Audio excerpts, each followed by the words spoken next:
Hey there, friends. Hey there, friends. Welcome to the first episode of Seminary Dropout in 2017. I know that some of you were wondering what happened to Seminary Dropout, if it was over and done with. I really want to say thank you to all of you who sent me messages and wondering if there was going to be more Seminary Dropout and worried that there wasn't going to be. Back in November, I did an intentional hiatus that I thought was just going to be for the month of December. But here we are, it's April, and I'm just now getting back to new Seminary Dropout episodes. Part of that was some things that I just kind of miscalculated, thinking I would have more time than I did. And some of that was just, life circumstances coming up. But I always intended to bring back more Seminary Dropout. Some of you might know, during this time, Kate and I had our second child. We're really excited to welcome Amos to the world. He's 7 weeks old now. We're having a lot of fun with him. Also, we've done some home renovations, things like that, just life. And then some of you may know that I launched with a friend of mine a new podcast called On Ramp. And if you haven't listened to On Ramp, please go listen to On Ramp, subscribe. I am so proud to be a part of it. It's with me and a friend of mine, Carrie Fisher. She is a social work professor in the university setting and has a wealth of knowledge. And so On-Ramp is us sitting down, talking, having really frank conversations about race. And our desire for On-Ramp is for that to be a tool. So if people in small groups in their churches or kind of things like that would want to listen to that together, I think it's a fantastic resource. And like I said, I'm so proud of it. Just a place for people to learn about race, about reconciliation, that sort of thing. We do hope to do a second season of that, but just the first season is out. It's just, I think, 11 episodes. So please go check out On Ramp. Now, I want to talk a little bit about just Seminary Dropout in this new season. It's, like I said, first episode of 2017. And there's going to be a few little changes here and there. I think the things that you like about Seminary Dropout will certainly be the same. We're welcoming a new sponsor, which I'm about to talk about. Hopefully keeping all the old sponsors. I just want to say thank you, because I feel like Seminary Dropout has the best listeners ever. Like, you really, you value things that are good for the show. And so whenever I've announced a new sponsor, I've got nothing but good feedback. People don't see that as a burden or interrupting their show. They know that it's good for the health, the growth of the show, and so they are generally glad about it and celebrate with it. So I just want to thank you for that. So the new sponsor for Seminary Dropout is Compassion International. It was so cool how this happened several months back. Someone from Compassion International contacted me, Tom Evans, who's kind of in charge of that sort of thing there at Compassion, contacted me out of the blue. I think he had heard one of the episodes of Seminary Dropout, and said he wanted to kind of explore the possibility of a partnership. Little did he know that I'm a huge fan of Compassion International, that Kate and I have sponsored 2 kids for almost a decade in Compassion. And so, I was really excited about that. And then he said, also, I'm taking a trip of people to Sri Lanka later on, and I'd like to extend to you an invitation for that. Traveling internationally is something I've always wanted to do. Only got to do it just a very few times. And also to do it with Compassion, to see what they do there. I was excited about it. So there will be an episode coming up maybe next week, probably next week, that will, I'll tell you about my trip. I have a conversation with my friend Sam, who also works at Compassion, who was also on that trip, just about it and about what Compassion did there. I'm so excited about that. So if you're interested in sponsoring a child, you can go to compassion.com/dropout, and that'll support the show. That'll obviously support children all over the world, and you can read about what they do. Like I said, next week, I'm really excited to bring to you the episode all about my trip with Compassion in Sri Lanka. It's such an amazing organization. And I say this in the episode, but If I'd seen some things that I didn't like there, I would have had no problem coming back and saying, hey, Compassion, thanks for the trip. Thanks for all you do, but I don't think I want to partner with you. But I was so impressed with everything that they did there. So I can't wait for you to hear all about that in that episode coming up, like I said, probably next week. So, that's that. Let's get on with the show. Welcome back to Seminary Dropout.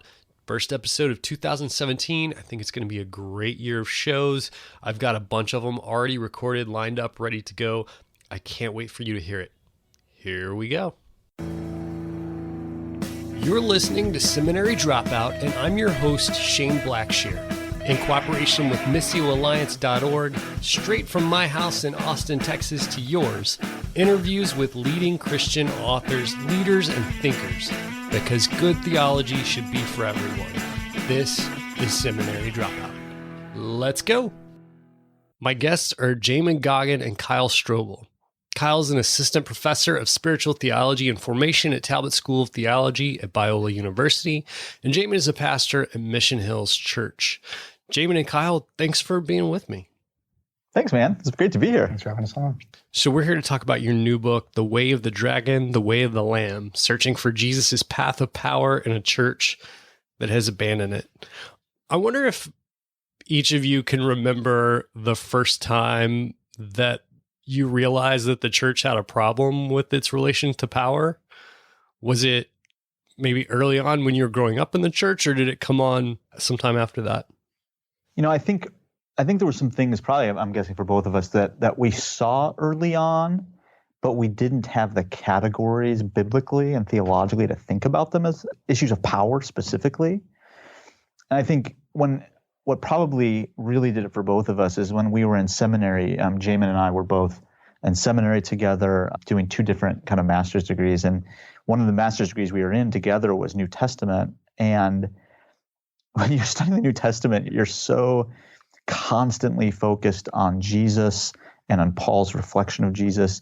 And if you went to seminary like we did, with a bit of grandiosity, with maybe a little more of a desire to be great and to be powerful yourself, that gets very difficult because you constantly are reading Jesus saying things like, well, the first shall be last and the last shall be first. And, my grace is made perfect in weakness, or my power is made perfect in weakness, not in strength. And without me, you could do nothing. And so, for the time when we were kind of training for ministry, we were constantly being confronted with the reality that, man, I believe this in one sense, but there's a part of me that isn't interested in weakness, that isn't interested in this way. And so that really led us into an exploration of why are we so interested in the opposite way? And why do we see so many people around us? And I think maybe the kind of final straw, so to speak, was, I think the Lord didn't allow Jamin and I to live in our flesh in ministry as long as we would have on our own, certainly. And we had a lot of people around us who the Lord let do that. And we saw people go into ministry and destroy their lives, quite honestly, and destroy their ministries. And as we looked at them, it became clear to us, this isn't beyond me. I could have done this. And we really had to be confronted with, how do we rethink what we're about? And how do we understand, well, what is the church about? What is Jesus' way of power if it's not this? Yeah, and I think, Shane, what I'd add to that is Kyle and I both, had an experience of God inviting us into what we call in the book downward mobility, and kind of a stripping bare of the accoutrements of success and achievement and what we expected to happen as we kind of grew in ministry, as we went to seminary, as we built our resumes. For both of us, it kind of landed at similar seasons of life with different circumstances. For me, it was after 3 years of ministry, my first job in pastoral ministry, losing my job. And the church was struggling financially, and yet I was expecting to kind of remain on staff, and so kind of unexpectedly lost my position.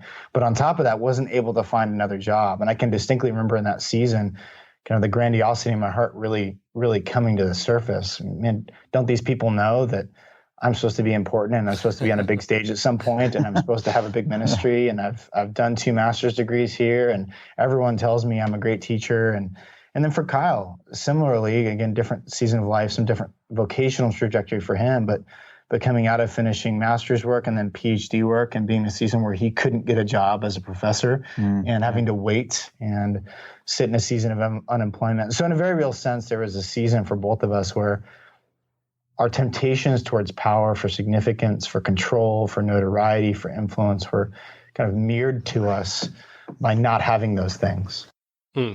Kyle, you tell a story about how you taught a class on the Christian worldview at a university.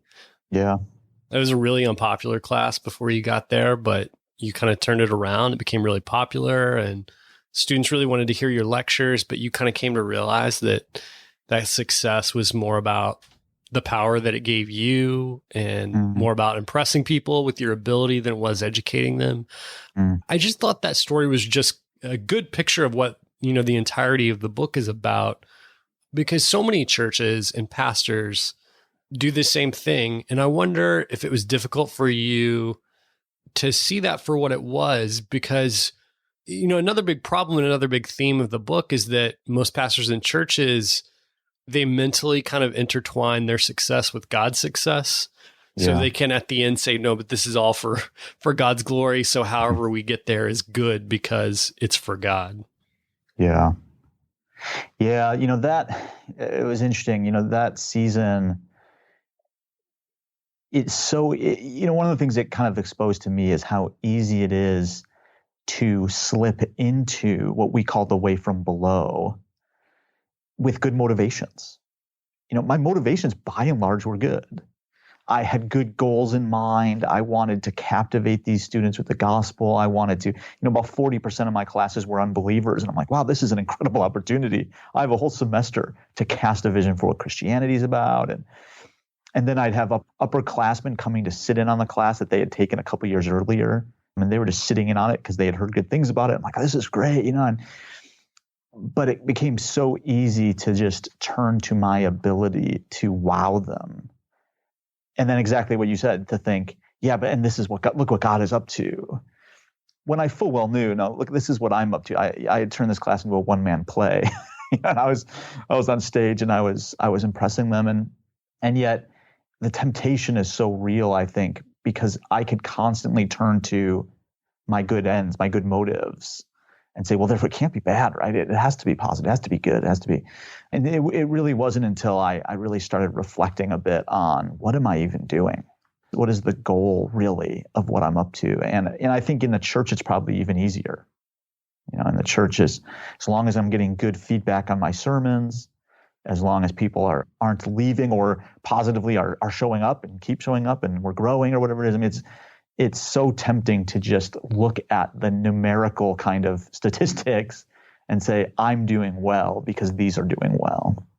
Well, I mean, you see stories about churches doing things like giving away cars on a Sunday morning or like ordering pizza and then dragging the delivery person on stage to give them like $1,000 tip.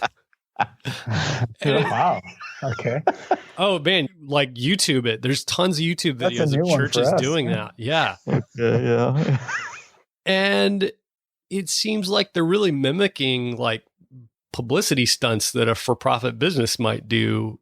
Yeah. And definitely not modeling biblical principles, at least doing good deeds in private and stuff like that.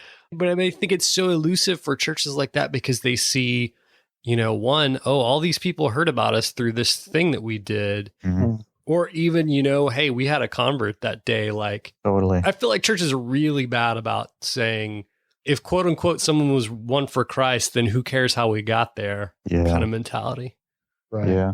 It's amazing to me how quickly and how easily we justify our means in almost any way we want, as long as we got out of it what we think we should have. And, I think that's one of the reasons why our expectations have to be recalibrated around the way of Jesus and, of course, the cross. I mean, if grandiosity is an expectation, well, sure, you're going to be able to justify all sorts of things. If love and the cross are your expectations, well, that's going to recalibrate how we're justifying what we're up to. Yeah. And I think, I'm sure we'll maybe get into this a bit later, but one of the pieces that is central to our book is this kind of literal pilgrimage we went on to visit with sages of the faith, glean wisdom from them about the state of the church, about what it means to embrace power and weakness for the sake of love. And one of those sages in particular stands out to me as we're talking about this is Dallas Willard. And one of Dallas's, Dallas is known for these really great axioms of wisdom. Can't really refer to them as pithy because a philosopher is very intentional about his words, right? And so very thoughtful about his words. But Dallas is prone to say it this way, that it's not just about doing Jesus things, but doing them Jesus' way, right? Mm-hmm. And that our demonstration of the gospel is born out in our methodology, and that faithfulness is to be the plumb line all the way through, right? And this is one of the chapters we explore in the book, kind of Paul's tension with those that were known as the super apostles, right? As he's writing to the 2 Corinthians, and what's so kind of telling about this discourse back and forth. And of course, Paul's theme of power and weakness, the power known as a way of embracing Jesus' way of the cross that he develops all throughout 2 Corinthians, is kind of grounded in this contextual backdrop where we have these so-called super apostles coming in who look very different than Paul, right? And here you have a church that's kind of questioning Paul's apostolic authority because he doesn't exude the kind of cultural forms of power that they would expect. He's not kind of using the means they would think he should employ to kind of get kingdom work done. And he acknowledges this all throughout the letter, right? He intentionally doesn't appeal to certain forms of rhetoric to kind of get the job done. He doesn't take money from them, which was viewed as a sign of kind of dishonor, right? And a teacher is worth their salt because they're taking money. And all throughout, there's these kind of constant parallels between these super apostles, these other teachers that have come into town, and their kind of means of proclaiming what the power of the gospel and is all about, and then Paul's. And so much of it rests on methodology, so much of it rests on posture, so much of it rests on means. And for Paul, this is the crux of the matter, right? Is his concern with the super apostles. And ultimately, he's going to say that they have embraced the way of the devil in their behavior. And ultimately, he's going to say that they're kind of leveraging their own talents and abilities, their own rhetoric, as voiding the cross of its power, right? That one's methods really matter, that the gospel is at stake in these matters. Well, I think it makes it all the more important that I think our understanding of what salvation is so important, because if we view it as introducing someone to the way of the cross and to the way of Christ, well, then obviously the means that we get there can't violate that, can't be contrary to that. Yeah. So let's talk about this journey that you guys went on. You went and spent time with 7 different people. Mm-hmm. Very, very wise and amazing people. Let's start off. One of the first ones that you saw was J.I. Packer. And one of the things that he told you that stuck with me was he discussed what he called the idolatry of specialness. Yeah. Can you break that down a little bit? Yeah, well, Packer, this struck us as well as we were sitting with him. And I think not only in our own experience, but even in our own hearts in many ways, this desire, he's worried that churches have this deep desire in the flesh to be special. And so when we hire a pastor, we're not looking for a shepherd of our community, someone that will embody the way of the cross. We're looking for someone who will make us special because of their greatness. When we worship, we're not looking for proper, I think as he put, kind of face on the floor worship. We're looking for special worship. And Packer seemed to think that there's this sense, and I kind of think of it along the biblical model of the flesh, that in the flesh, there's this deep desire to be special that's tied into the desire to be great. And he's constantly worried that the church has given in to the desire to be special. And if you're special, several things are going to happen, right? You're going to have this elitism that develops. You're going to start competing with other churches. You're going to have to do quite a lot of selling, quite honestly, if you're special. Right? If you're longing to be special, and if you are special, you're going to have a hard time seeing the truth of yourself. Right? And this is where you get, I think, in the church, this commodification of excitement. Like, how do we maintain excitement? Because if we're not excited, we might wake up and realize maybe we're not that special after all. And maybe that church across it, maybe they're more special because look at the great things going on there. And the entire discussion, what struck us is, Packer's showing us that this register we're in of specialness is entirely antithetical to the way of Jesus. Yeah, I think even as we're talking about it, Shane, what comes up for me is, I think what Packer identified is that Babel is in our hearts, right? We desire to make a name for ourselves. And this is a very old temptation, goes all the way back to the garden, right? And we see it in our churches today as well. And we shouldn't be surprised by this. I think the way Packer refers to it is that being special is the Achilles heel of many churches today. And I mean, Kyle's narrated it well. I think it shows up in a myriad of forms. I think one is the way we tend to view our pastors and those in leadership, the reasons why we hire them, the reasons why some people are elevated to the main guy position or not. It usually is based on gifting, a sense of, I've even, as I've been a pastor now for many years, I can think back to a conversation with a friend in ministry who I think really shepherded faithfully, was committed to the word, had a prayerful posture in his ministry, but was told he wasn't going to kind of excel and move up to the next level of leadership in the church because he didn't have the it factor. And whatever the it factor means. But I think it has a lot to do with this, right?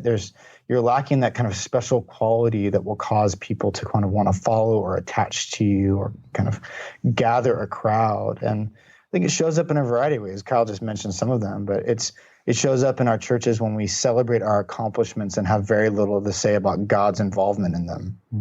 It shows up in our churches when we spend our time analyzing and measuring and calculating through metrics our growth for the sake of making it clear that we've done something and we've gotten somewhere.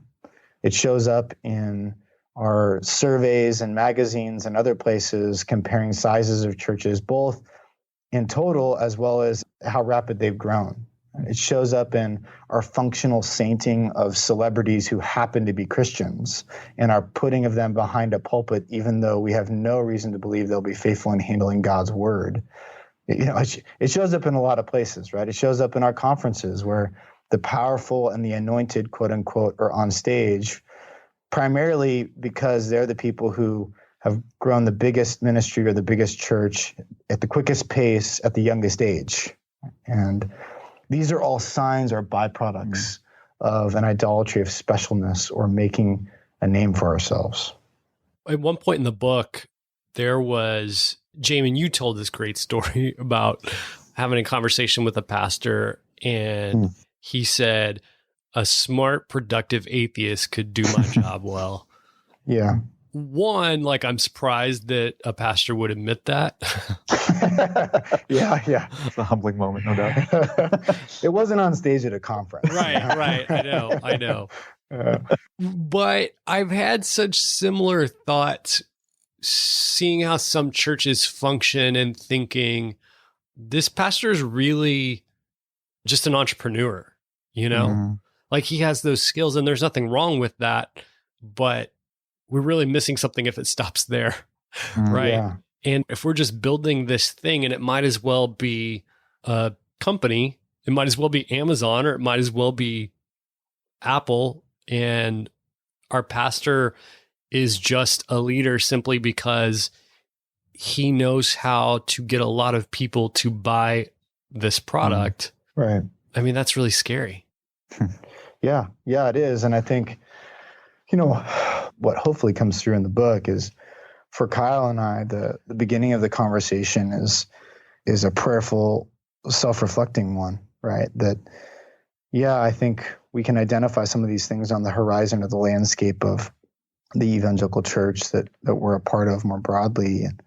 But the truth is, it's not just a problem for megachurch pastors or guys that run multi-site churches or guys that write, blogs called The Entrepreneur Pastor. I don't know if there is such a thing.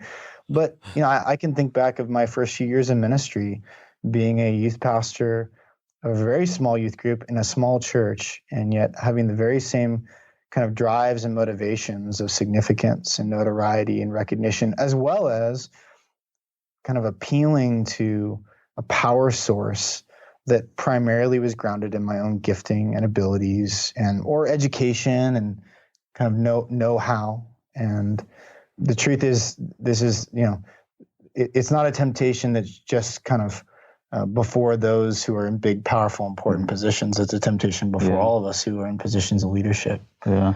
I think, one of the things that Jamin and I realized is when we were younger, it was very easy for us just to demonize the people that had made it, quote unquote, to say, oh, those are the people that are problem. And yet, one of the funny things, I'm an academic, and, even in academic circles, a study just came out that said the average academic article is read by 8 people.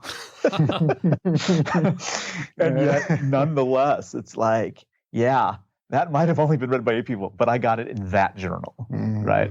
And I can, that temptation's there for me just as much as it's there for someone who's selling, 10 million copies of their book. They might have more opportunity to let it vent maybe, but the temptation is always there. And I think what we're hoping to call people into is that, look, the temptation of power isn't just for the leaders.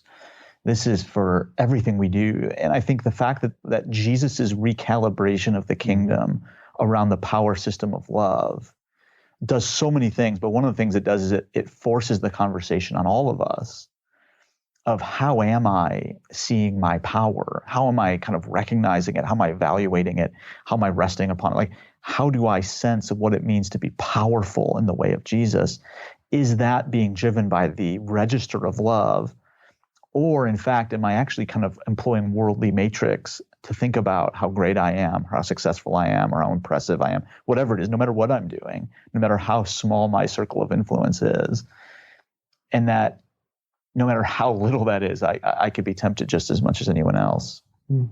One of the other people that you interviewed was Marva Dawn.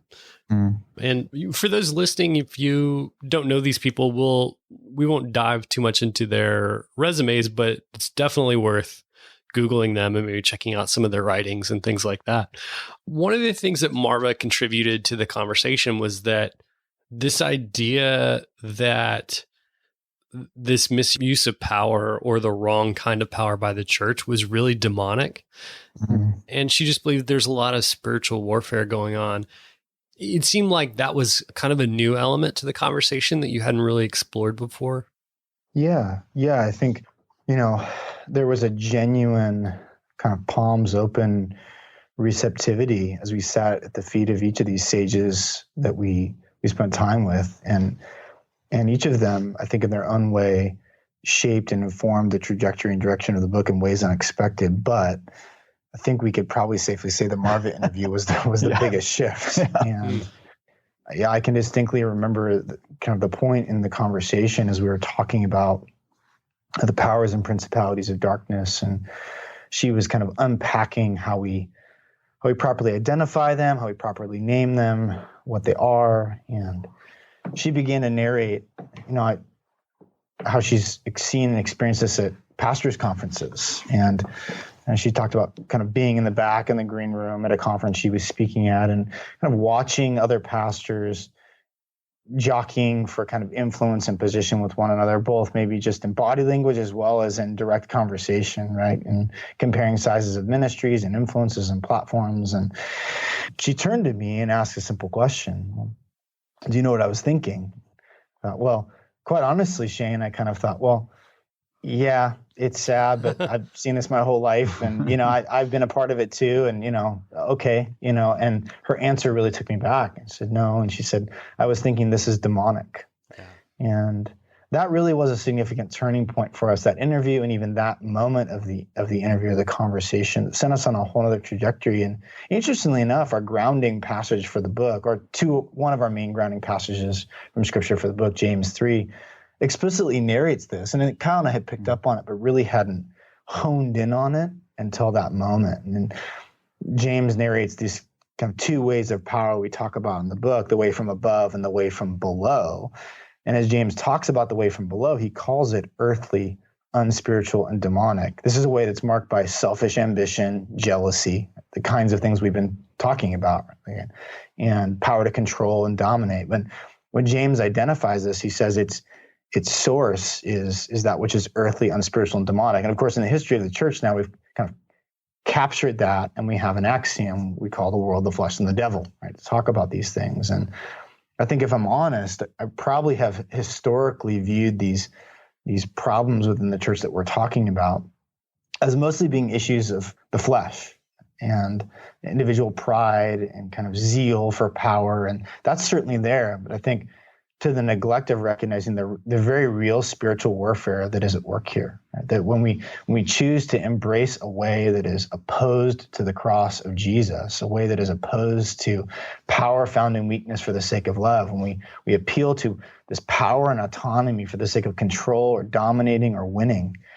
we're actually choosing the way of the demonic. And there's a scene in the Gospels that really vividly mirrors this, right? Where Jesus has called Peter to follow him. And I can only imagine, in the Gospel of Mark, there's that kind of the speed and pace of that gospel with the word immediately used over and over again. You get the sense of Peter really being whisked along after Jesus calls him to follow him. He's seeing miracles and signs and wonders and amazing teaching. And of course, they're facing some opposition, but at this point, Peter's thinking, this is pretty cool. I mean, look what I get to be a part of, right? Look where this thing is headed. And then we get to that moment in Mark 8 where Jesus furnishes for him a more detailed description of where this thing actually is headed. And he says, I'm going to go to the cross. I'm going to suffer and I'm going to die. And of course, Peter rebukes him, right? Corrects him, and giving all of us who are prone to speak too quickly, like myself, a sense of courage. But he rebukes Jesus. And Jesus' response is quite incredibly, get behind me, Satan. You don't have the things of God in mind, but the things of man, right? And what we see there is that the world and the flesh and the devil are all kind of interlocking realities at work here, that opposing the way of the cross, opposing Jesus' way of power, is actually not only fleshly and worldly, as Jesus says there, but ultimately is demonic. Yeah. Yeah. And I think as in terms of our own development, our own journey, it's not unusual today, in the publishing industry, it's not unusual to have to write a book in about 6 months. That on a popular Christian level, that's kind of somewhat standard now. And, Jamin and I, to kind of try to mirror this, our kind of message in the mode, we took about 6 years to write this, in part because we wanted to feel the weight of these interviews. And the Marva one was a big turn, and everything we had said and kind of done up to that point led this direction. But when she said it, right, that you feel it in the book, as you said, right, it's like, wow, this is something now new. And it's a turn that once you make it, I think you begin to see it like, yeah, this is what you have to say. But even saying it, when we turn to, wow, it's not that just that the church is giving into these things has been unfortunate. Because we look around, you see this all over the place, right? We see pastors cheating the New York Times bestseller list. We see some of the things you mentioned in terms of these kind of scam type things getting people in the door. We look at this stuff and it's like, I wish people weren't doing that. And that's probably not ideal. And it's like, no, Jesus is much harsher about this. And if our call in part is to stand firm in the evil day, as Paul will say, is to stand against the powers and principalities, we have to be able to name them. And I think that means naming them in the church as well. And so that interview really did shake us up a bit. And I think what it led us to, again, this is not based on our own strategies or our own abilities or anything. We were writing a book on the power in weakness. And what became clear to us is that power and weakness is how you stand firm against the powers and principalities. And that these things weren't two separate conversations. I think at first it felt a little to us like, wow, this is just a different conversation. And it became clear biblically for us, actually, no, this is the same conversation. And we just don't see anyone having them together, that they've been separated. And I think that's a dangerous for both conversations, actually. You have a chapter where you talk about how racism has a lot to do with the church using the power from below. Yeah. And it was so funny because I was kind of surprised to see that in there. Like I completely thought it was super appropriate, but it was kind of surprising, even though I knew you were going to talk to John Perkins at some point. I don't know what I thought you were going to talk to him about. But I wonder if you could explain the church's culpability in racism. And I think there's a lot of material there historically, but I think it's almost more important to talk about its culpability today in racism. Yeah. Well, in the heart of the Perkins chapter was the focus on reconciliation. And I think the reality of how is reconciliation more than just kind of a notion that is on paper. I think a lot in my own background, coming up, middle class, suburban, white kind of churches, say, oh, this stuff's over, right? We yes, in our past we made some mistakes, and kind of now it's done, and the sense that yeah, we are reconciled, and at no point do I actually have to talk to someone of another ethnic background to ask, are we actually reconciled? Like, is something changed? And one of the things that struck me when I moved back to Southern California, where I live, is a hugely Asian context. And I literally drive a 10-minute drive from my little town into my work, and I drive by an intersection where every shopping center on every four corner is all in Korean. And what's interesting is that means I'm surrounded by Korean churches that I don't know anyone that goes to, that I've never stepped foot in. It's a very unusual context for me. I'm like, I haven't normally been in places where it's that stark, the separation between like, oh, they're over there doing those kinds of things. And maybe praise God for that, but we're just not going to talk to them. We're just going to do our thing over here. And I think that, the biblical church, and by biblical, I mean like the church of the biblical era, they would have been so tempted by this. When you think of the church in Rome, or you think of the church in Galatia, or you think of the church, how easy it would have been to say, why don't the Jews stay over here? And why don't you just stay over there? Well, let's do separate churches. And I think by and large, even though publicly Christians recognize segregation as a real cultural evil, it's basically our MO when it comes to the church. And I think that is a failure of understanding the depths of reconciliation, the reality of that in Christ there's neither Jew nor Greek, slave nor free, male nor female. And in part, it's one of the things that struck me as we even wrote this book is it's very easy to oversimplify how difficult of a problem it is in terms of actually fixing it. And I'm not sure there's harder, quite honestly, questions today that the church needs to wrestle with. But as we sat with John Perkins, sitting there and talking with him, hearing about his struggle, hearing about how he stood against it, I think this is a time when we have to stand against this, and we have to do so non-divisively. We have to do so honestly, and we have to start having those conversations across these borders. Too often, and we note this in the book, like it's too easy for more affluent white churches usually to kind of think, well, since we're successful, quote unquote, since we have money, since we have status, we have what these other churches need. So what the inner city needs is more of us down there. And what's interesting, Paul has this very peculiar kind of ethic where no one actually has complete lack. And so there's no one 100% needy in Paul's view of the world. Paul views every relationship as reciprocal in the sense that you may have something, let's say money, that means we have something that you need as well. That individual churches like the body of Christ have these kind of different roles within the whole body. And so I think too often we've used worldly metrics, again, to assume, well, I have what you need, and therefore our giving tends to actually be dehumanizing. And we tend to kind of undercut the very kinds of ministries we're trying to do because we're ministering at other people, even other Christians, rather than opening relationships with them and recognizing we need what you have and you need what I have. But to understand that we have to be together. And so, in so many different ways, Perkins has awoken us up to very deep questions about what does it even look like to start this conversation? Because even though it's being had in one sense on a more academic basis, on the ground, I just don't see these kinds of things being addressed all that often. One of the last people that I want to talk about was, and I hope I'm saying this right, Jean Vanier? Jean Vanier. Vanier? The French pronunciation of the first name, but I wasn't sure of the last. That was kind of a safe middle ground to take. Yeah. It's a weird half measure. That's right. I think he's probably someone that I've heard his name in passing, but honestly didn't know much about him. Mm. He was a friend of Henry Nouwen's, who I think a lot of people know who Henry Nouwen is. Mm. He really opened up to you about Henry's struggles, his loneliness. What did it mean to you to hear him talk about that?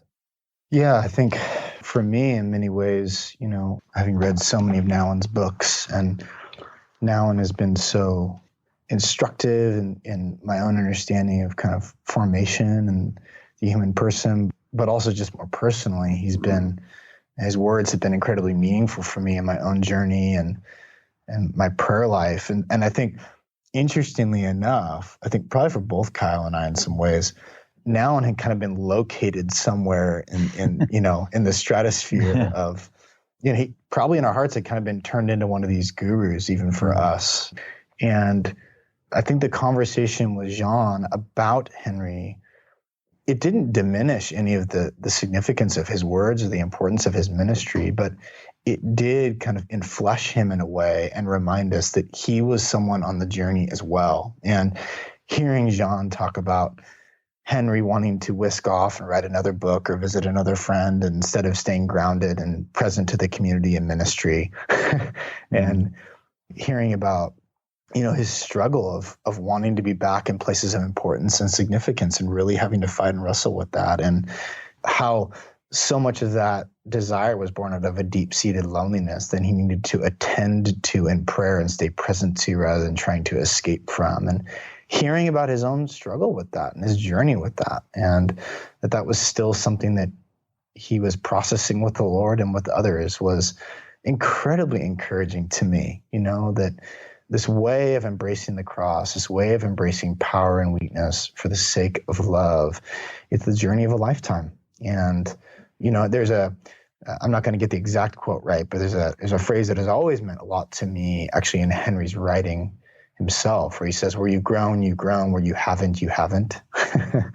And as someone who can sometimes actually idolize growth and maturity in and of itself as a good, rather than simply the call to abide in Christ as primary and learning to depend upon Christ in my weakness.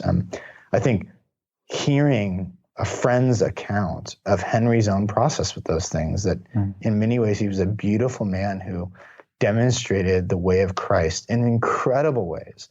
And in other ways, he was still a man on a journey. And there's something about that actually not only humanized him, but I think cast a richer and more hopeful vision even for me in my own journey with these things.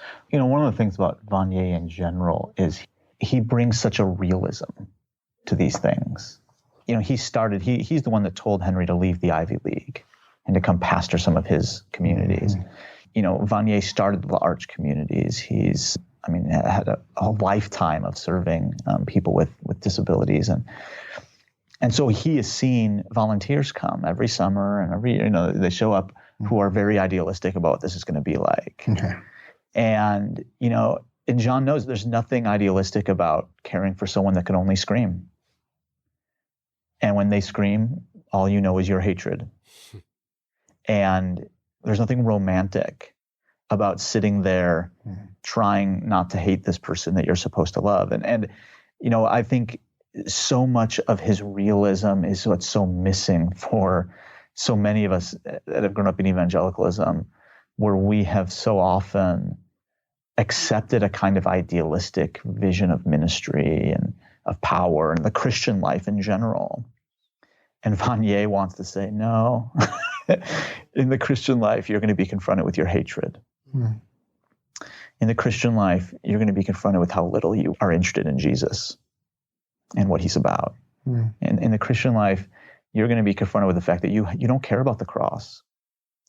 And I think that what's beautiful about that is he could see someone like Nouwen who struggled so mightily to live in that way, and even in his failures, see a real grace that, yes, but he had given himself to it. And that's what ultimately matters. And that time, I mean, it was just Vanier's been one of my heroes for a long time now. And to have someone who has to be one of the warmest, kindest person that I've ever met in my life, it speaks so powerfully into the realism of relationships and of the Christian life in general.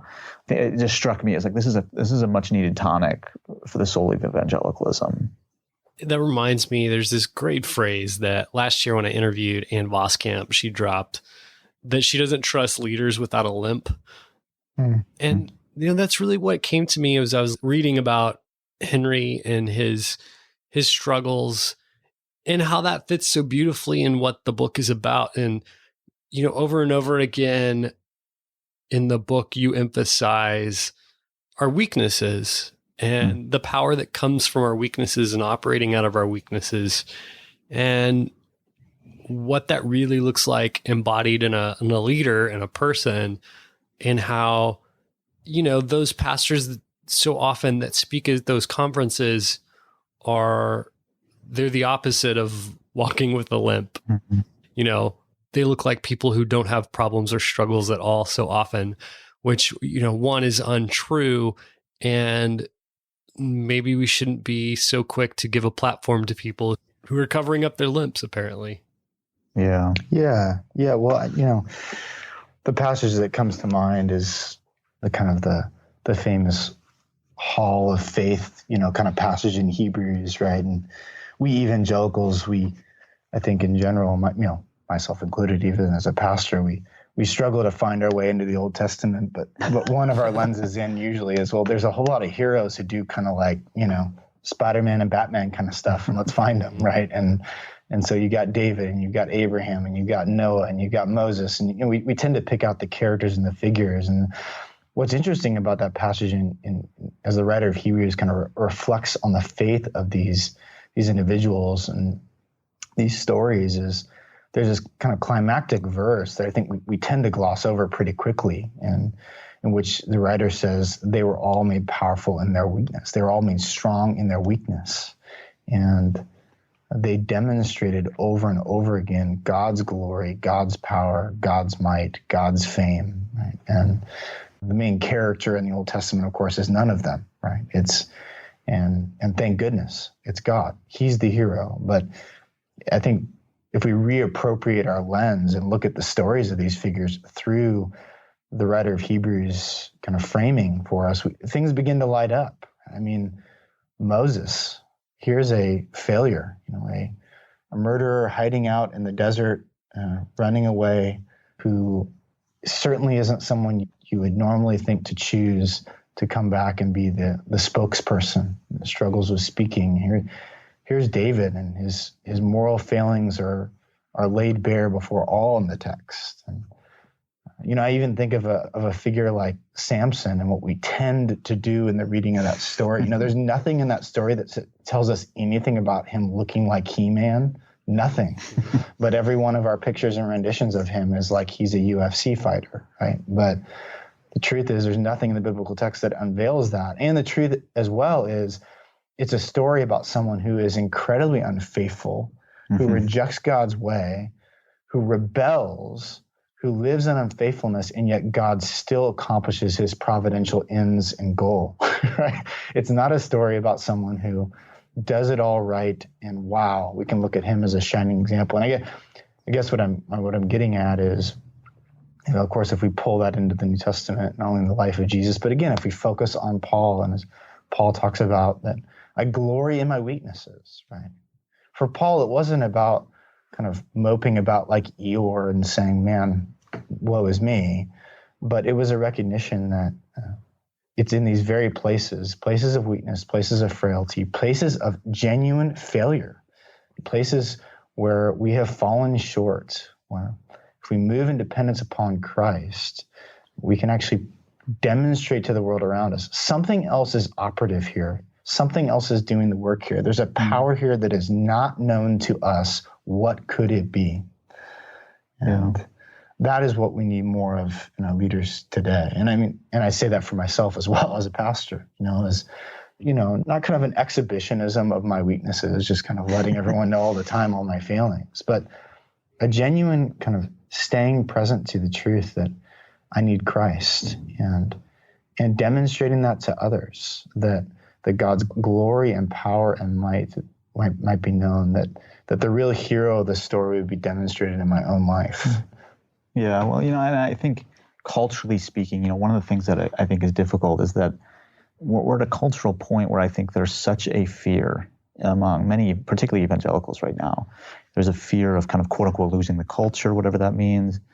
There's a fear of being on the kind of other side of a culture that at least accepts to some degree Christianity. There's a fear of what might happen. And all this fear generates this sense of we need to respond, and it needs to be powerful. We need to win. We need to be safe. We need to whatever it is. And unfortunately, what ends up happening is we because we're living out of that fear, we're giving ourselves to a mode of power that is in and of itself worldly, and therefore both dehumanizing as well as undermining the kind of fruit that we're required in the kingdom. And I think there's the way of Jesus, it just doesn't offer us any quick fixes. And so there's a sense of, if I give myself to this way, will it actually work? If I give myself to this way of the Christian life, to this way of doing ministry, to this way of relationships, 20 years from now, will it actually bear fruit? And you think of Paul's phrase, do not grow weary in doing good. There's a sense where I think we're a bit weary. We're afraid to trust in the way of Jesus ultimately, because at the core, we're worried that it won't work. Yeah, and Shane, I think a final thought on that note is, it is such a paradigm shift, though, isn't it?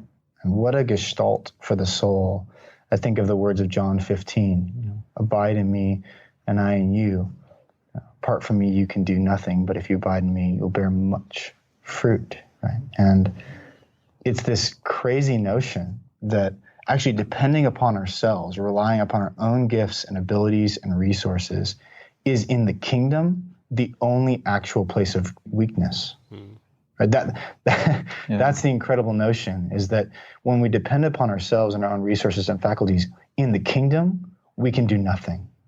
But when we abide in Christ, when we depend upon him in the truth of our weakness, this is the place of true power. But of course, it's a power that looks foolish to the world, as Paul says. It's a power that looks weak and feeble, but it is the power of God for the salvation of the world. I thought Eugene Peterson really tied it all together, and he was one of the people that you met with and visited. So first of all, how awesome is Eugene Peterson? Yeah, totally right. How cool is that? You get to spend some time with him. But he said something to the effect of we have to think about how we define success. Mm-hmm. And I just think, as Jesus followers, what it means to be a successful person has got to look completely different than what the world says it means to be a successful person. And what it means to be a successful church has got to be different than, filling up a stadium with our church members. Mm-hmm. Yeah. Or those kind of grand, things that we look up to other churches about. It's the success has got to be really redefined within the church and within God's people.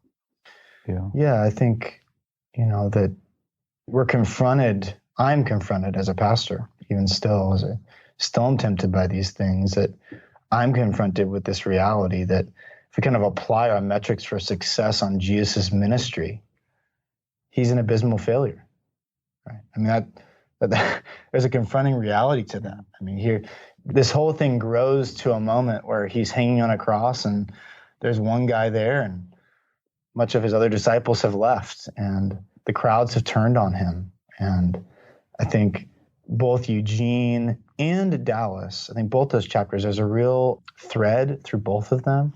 Both of them want to reorient our understanding of success. And I think they, along with us, would want to say, big inherently isn't bad. More people coming to salvation or a church growing in size and the Spirit of God moving, these things aren't inherently bad, but it's the desire to kind of cultivate the big and to define our success along the lines of the big, that is where we get ourselves in trouble. And I think the primary distinction that both Eugene and Dallas want to make is success versus faithfulness. Yes. That in the kingdom, the definition of success is faithfulness to Christ and his way. And again, we want to stop short of saying that's always going to be small, right? Or that the end goal is, as if we kind of overly principalize Jesus' life and ministry and say, well, that means you're going to end up a martyr and there's going to be one friend with you or something, No, not at all, right? But I think it is this stark reality that, as Dallas said in our interview with him, that we leave the outcomes up to the Lord. Those are in his hands. We can entrust them to him. But our task is to be faithful to Christ, to his way,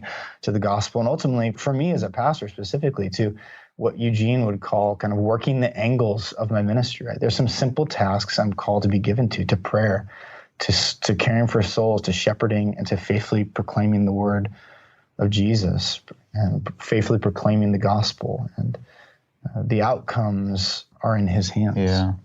And I just think, particularly Eugene, but even Dallas as well, that one of the things those chapters have done for me and those seasons have done for me is, I used to, when I saw, inevitably some celebrity pastor has a moral failing and it's all over the news. And I used to get so angry at these kind of things. And now, after talking with them specifically, I feel sorry for the people who are now caught up in this power struggle, because the worldly power is always dehumanizing. And if the church gets caught up in it, the people who are being dehumanized most readily are going to be the pastors. And the amount of pastors I know who are so caught up in, if I don't stay up on the latest conference, I'm going to be meaningless. If I'm not up to par with, the whatever sermons my people are podcasting, if we're not as, whatever it is, like there's this sense of desperation. And I remember Dallas saying to us, he said, 100 years ago, you could be a bad preacher and still been considered a faithful pastor. Yeah. And it's like, I don't know if that's even possible today. And that's like, wow, the kind of pressure that puts on, especially since your people can podcast someone better than you. That's just true, right? And they are, it's like, how do we not give in to the temptation of I've got to keep up now? And,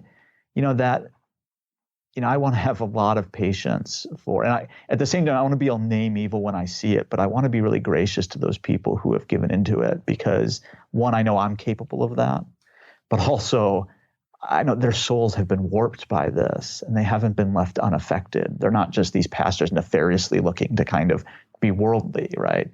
And it is truly warping our souls. And there's so many pastors have been left in the wake of this that I think we need to help reconstruct our expectations of power in general and success in general, so that we can actually think about leadership and ministry in church well.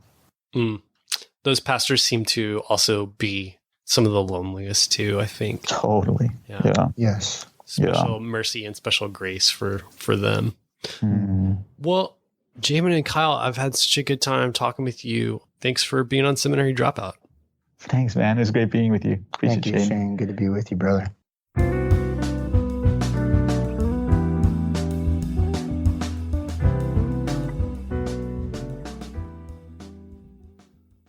Thanks for joining me for another episode of Seminary Dropout. Remember, you can find all the show notes for this show and all shows at shaneblackshear.com. Thanks to those that left ratings and reviews on iTunes this week. Remember, that keeps the show front and center. Also, remember, you can find me on Twitter at beardonabike. That's at beardonabike. Also, I'm on Facebook, facebook.com/ShaneBlackshear123. And remember that Seminary Dropout is listener supported. You can visit supportseminarydropout.com and press Become a Patron. Remember, this music you're listening to right now is by D.L. Rossi. You can find him online on iTunes and at dlrossi.com. All right, thanks again for joining me for another episode of Seminary Dropout. Stay tuned for next week's episode. Love you. Take care.